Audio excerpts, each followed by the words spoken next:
Hi, we're here again for a thought. Here is the boss. Her name is also Annette and she's my wife, and she's going to share a thought for us today. And this thought's going to be based around a Salvation Army brass band piece of music. So we've done this especially for you, Libby. We're expecting a like and we're expecting comments from you.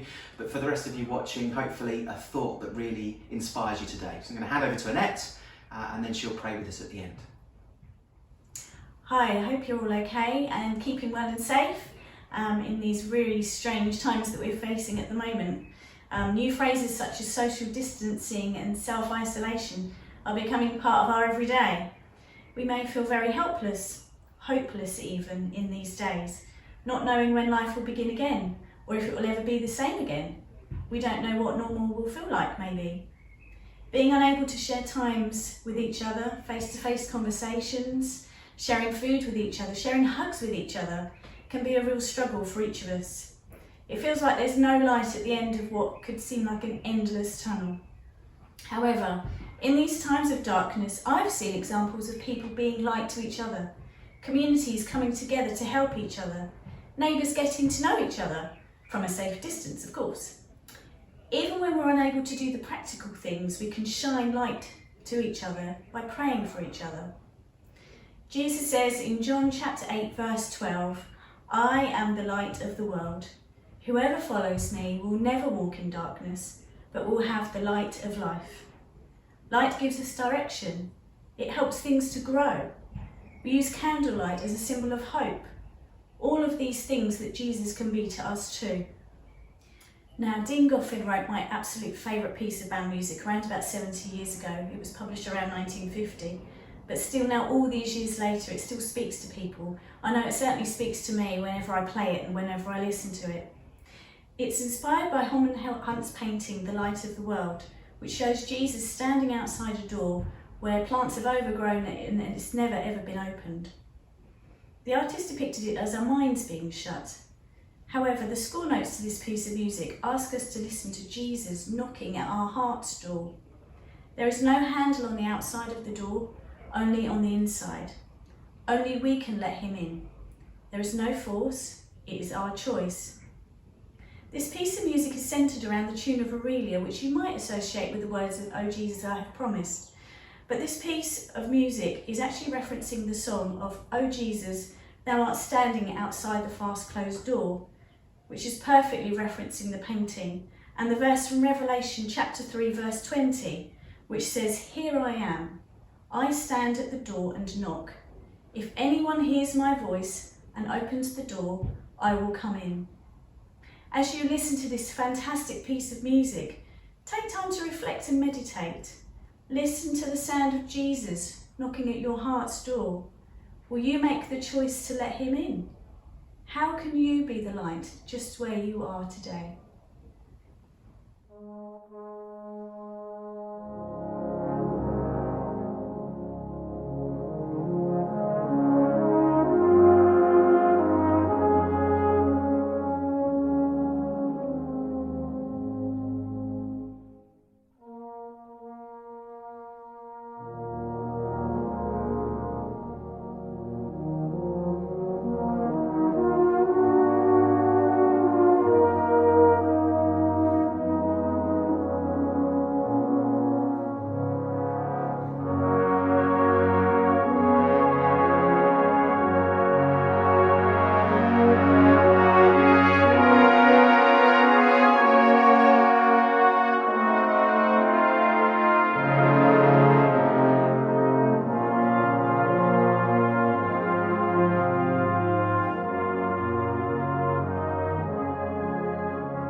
I really hope you enjoy listening to that music as much as I enjoy playing it and listening to it as well. Let's just share a prayer together. Dear Lord, when the darkness closes in, may we see your light of love shining through and showing the way forward. Help us to see darkness as not something to be feared, but as an opportunity to better understand the light. Grant us the courage to bring your light and love to those in need. Amen.